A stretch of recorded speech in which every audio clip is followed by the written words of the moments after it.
Oi, turma, tudo bem com vocês?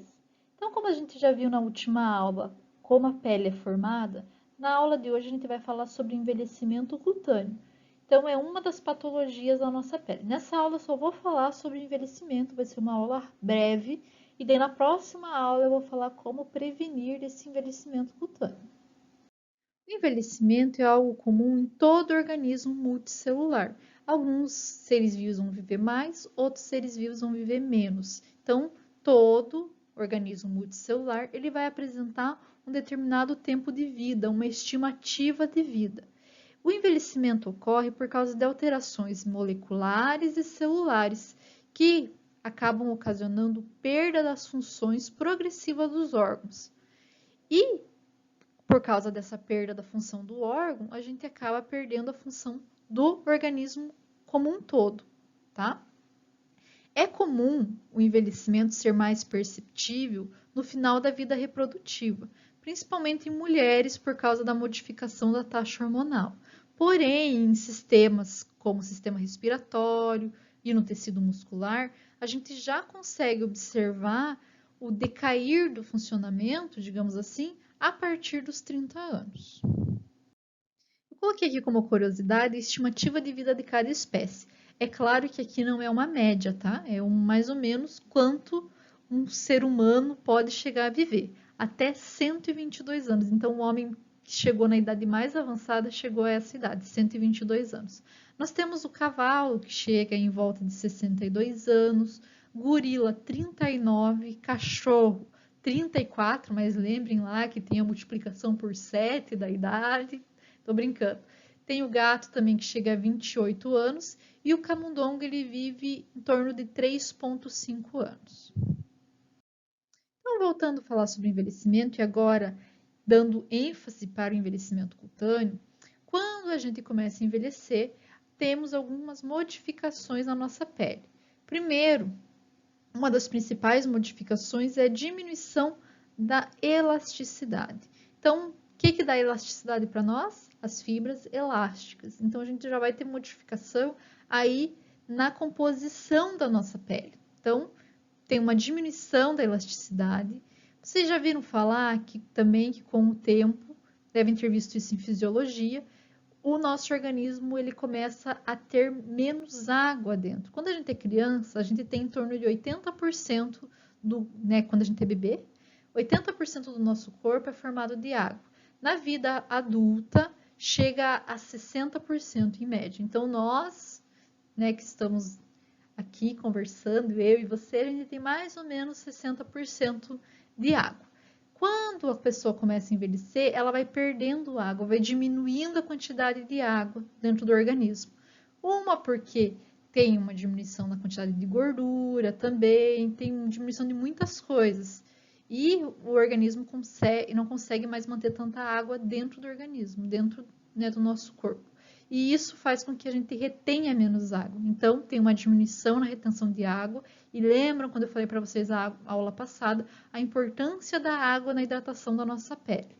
Outra coisa que acontece também com o passar dos anos é o aumento de ruga, tanto por causa da diminuição de elasticidade, pela diminuição de gordura, como também pela diminuição de água dentro da pele, aumenta a quantidade de ruga. Não somente no rosto, mas na mão, no pescoço. É comum com a idade isso acontecer. E também, por causa de tudo isso, da diminuição da elasticidade, da retenção de água, nós vamos ter uma perda muito grande da maciez da nossa pele. Principalmente também por causa da diminuição de gordura. A gente não consegue mais ter uma pele tão macia, né? Você muitas vezes aperta a pele e ela demora para voltar ao normal em pessoas idosas, porque eles não têm mais essa flexibilidade, essa elasticidade e também não tem mais a maciez da pele. O envelhecimento cutâneo ele tem 3 níveis. O primeiro nível ocorre somente alteração na epiderme, então somente na primeira camada lá da nossa pele, onde a gente vai ter mudança na pigmentação, manchas de pele principalmente, e alteração na textura da pele. A pele fica um pouco mais grossa nesse nível 1. Já no nível 2, com o passar do tempo, com o passar dos anos, a gente tem alterações tanto na epiderme quanto na derme. E isso faz com que ocorra queratose actínica, que a gente já vai ver sobre isso, e também aparecimento de algumas espinhas, de algumas seborreias, que por mais que seja comum quando a gente é jovem, a partir de uma certa idade ela começa a voltar, e aparecimento de rugas. Já no nível 3, as rugas elas são mais severas, tem uma coloração bem estranha na pele, ó. Olha a comparação dessa pele para essa. Olha a quantidade de rugas que a gente tem nessa imagem. Então, aumenta a ruga, a pele fica mais amarelada. Temos mais comedões, que também são um tipo de acne, que a gente vai falar sobre isso quando for falar de acne. Os poros também eles ficam mais dilatados e por isso tem uma quantidade maior de bactéria nos poros, formando a acne. E pode ocorrer aparecimento de lesões malignas, que são aí os cânceres de pele. Então, a partir do nível 3, a gente já começa a ter câncer de pele devido ao envelhecimento, tá? A queratose ou ceratose, vocês vão achar desses dois jeitos na literatura. São caracterizados por um crescimento anormal dos nossos queratinócitos. Então, se é um crescimento anormal dos queratinócitos, ele vai atingir a epiderme.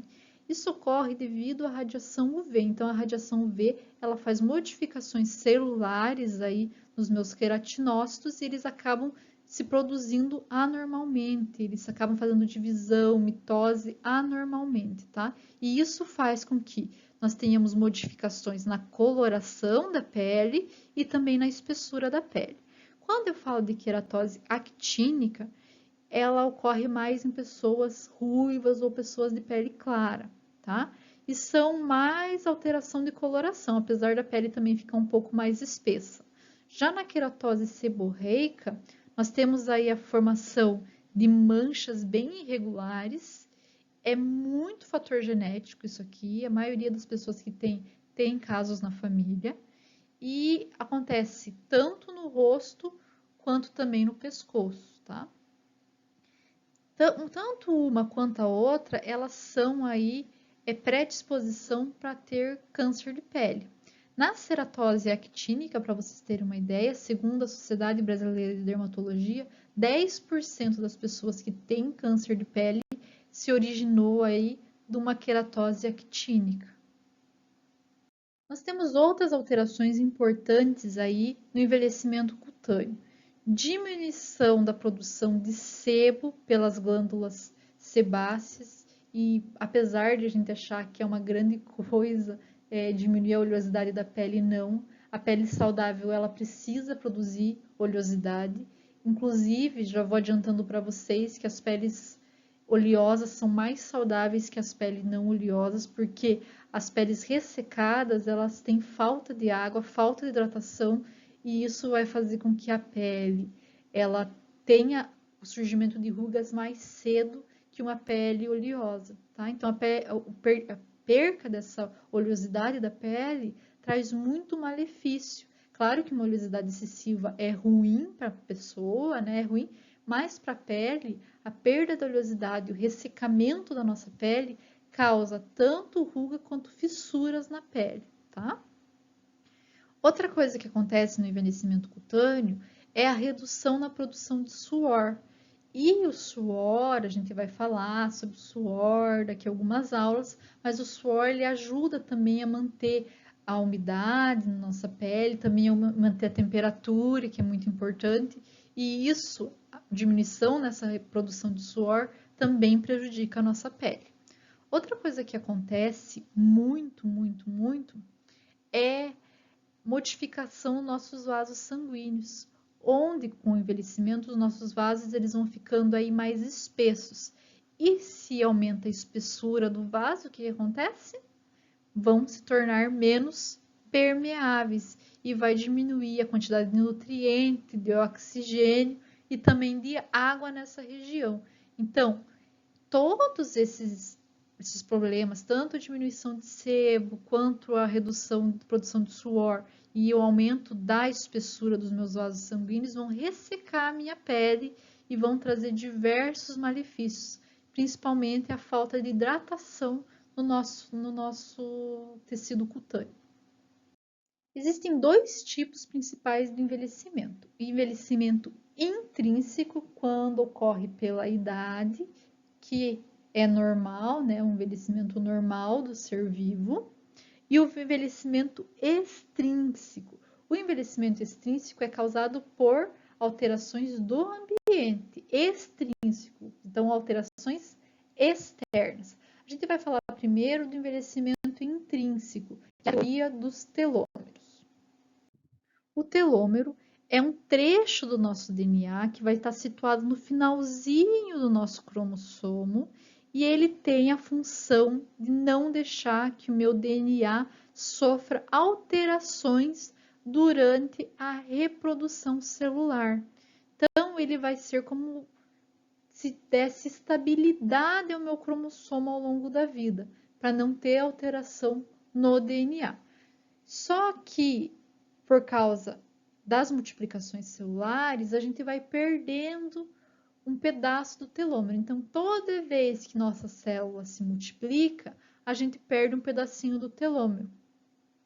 E esse telômero vai diminuindo a cada multiplicação celular até acabar o telômero. E quando acaba o telômero, vai acontecer o quê? Alterações no DNA. E aí podem começar a surgir o câncer por causa disso. Então, essa teoria do telômero, juntamente com uma teoria da enzima telomerase, rendeu o prêmio Nobel à doutora Elizabeth. Ela ganhou o prêmio Nobel da Medicina por causa dessa descoberta, gente. E o que a gente procura hoje, né? Uma das coisas que a gente sempre quer é a longevidade, né? Viver muitos anos. E para isso, a descoberta de medicamentos ou de algum princípio ativo que mantém o telômero estável, que a gente não perca o telômero durante a multiplicação celular, pode adiar o envelhecimento da pessoa. Então, seria o ápice da medicina descobrir algo que não deixa o telômero ser consumido durante as multiplicações celulares.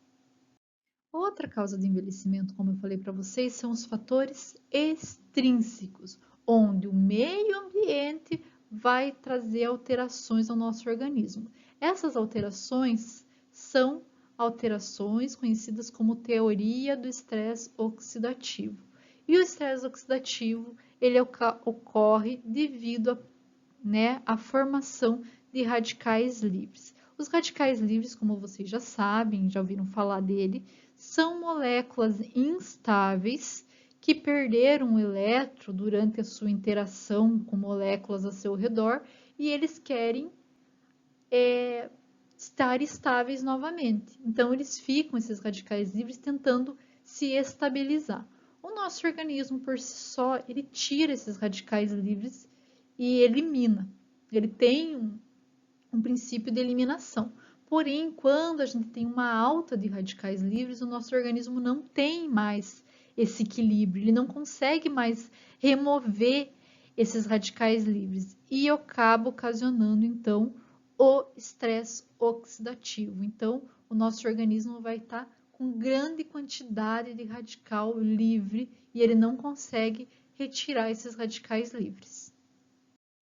O estresse oxidativo, então, ele pode ser ocasionado devido à radiação, né, diversos tipos de radiação, como, por exemplo, a radiação UV do Sol, mas pode ser algumas outras radiações químicas. Também através aí do cigarro, que também acaba ocasionando a formação de radical livre, poluição do meio ambiente, tá? Inflamação, também ocorre a formação de radical livre ou através do metabolismo da mitocôndria. Então, a mitocôndria começa a fazer metabolismo e acaba ocasionando a formação de um radical livre. Quando é a mitocôndria, o organismo dá conta, mas imagina uma pessoa que fica no sol o dia inteiro, fuma, o organismo começa a não dar conta. E isso faz com que ele não consiga eliminar.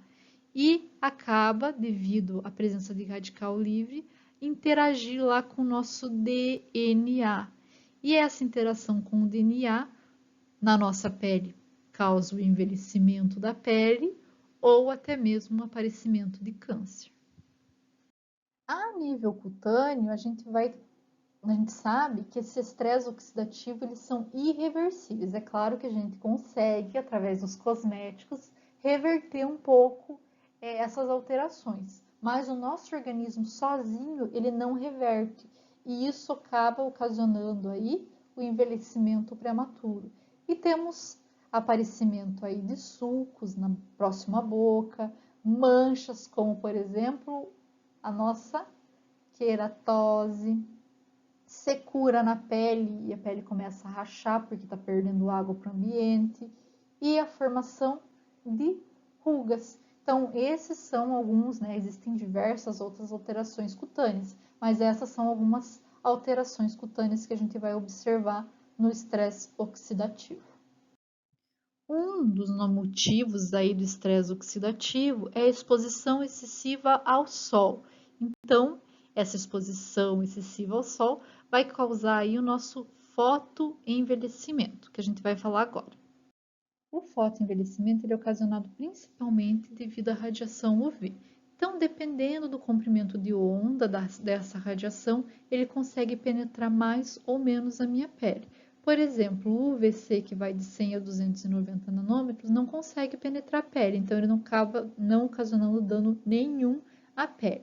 Já o raio UVB, que vai de 290 a 320, além da queimadura solar, né, do eritema solar, queimadura que deixa vermelha a nossa pele, ele também é responsável pelo bronzeamento e pelo envelhecimento e câncer de pele. Então, a exposição excessiva a esse raio vai fazer com que tenha o estresse oxidativo e vai ocasionar tanto envelhecimento como também pode causar câncer. Já o raio UVA, que vai de 320 a 400, ele consegue penetrar até a nossa derme e lá ele ocasiona aí bronzeamento e também o envelhecimento e câncer. É claro que quando a gente fala de radiação solar, a gente não vai ter só ou UVA ou UVB, a gente vai ter os dois. Então, eles vão acabar atuando juntamente, tá? Ó, o raio UVB, ele danifica o DNA dos queratinócitos e dos melanócitos. Isso significa que ele vai atuar muito nas manchas de pele, por causa de atuar ali nos melanócitos, vai modificar a produção de melatonina.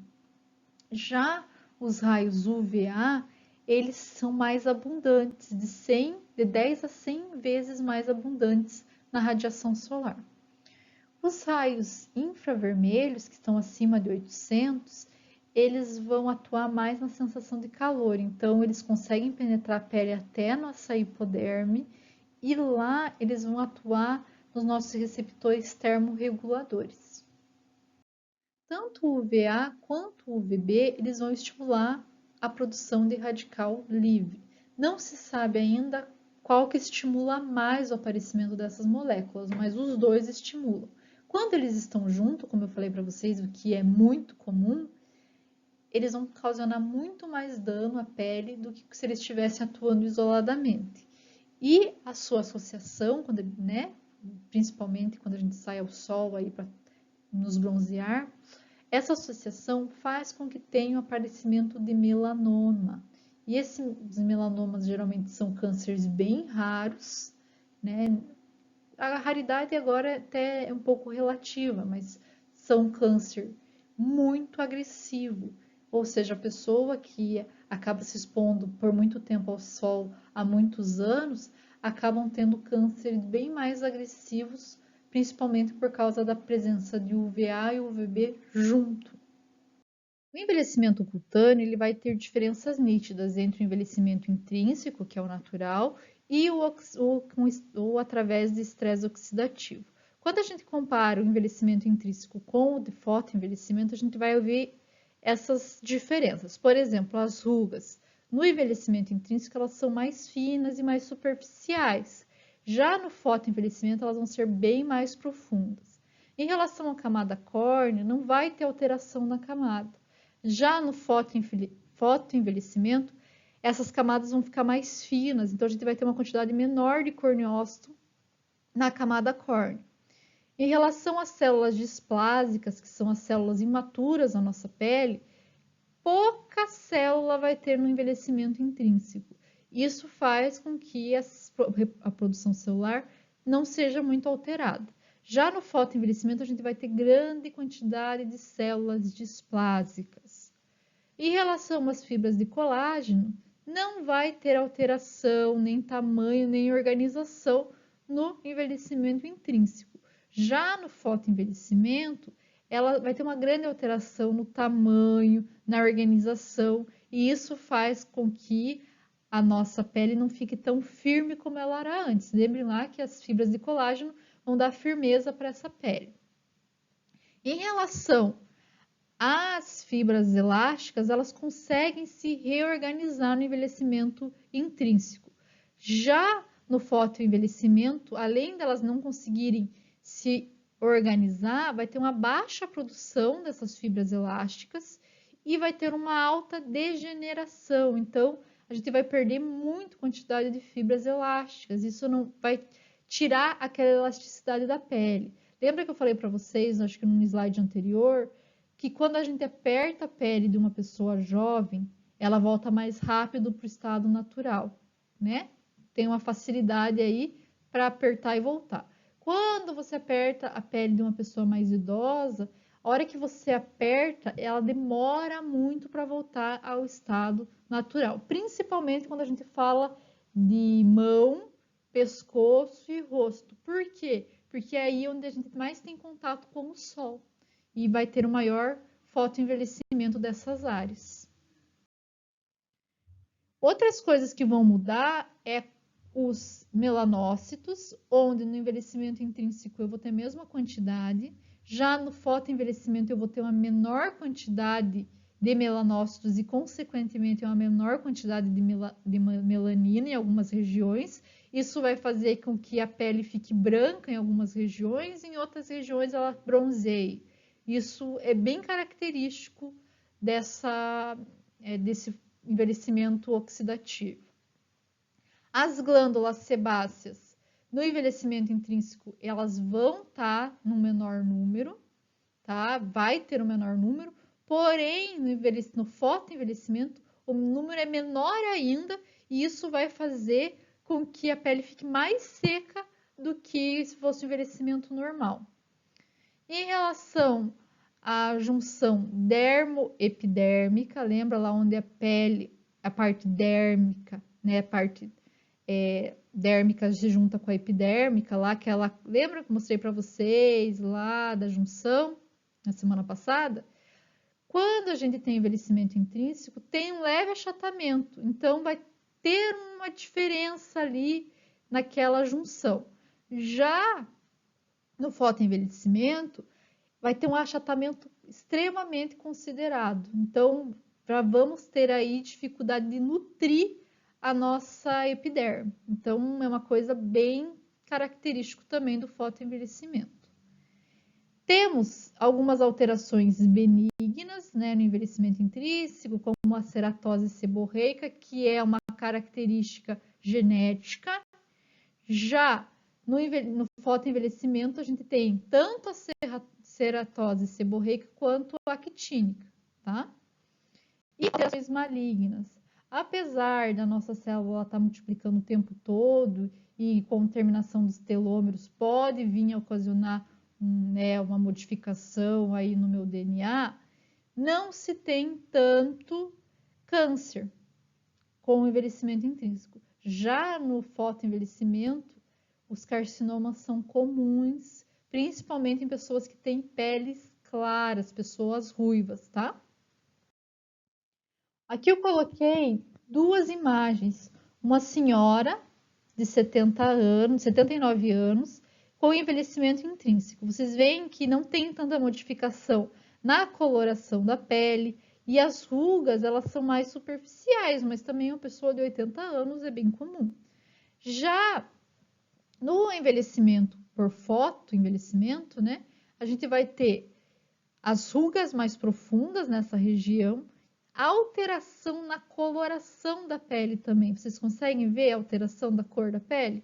Olha, uma pessoa de 69 anos, então uma pessoa 10 anos mais jovem do que nessa foto.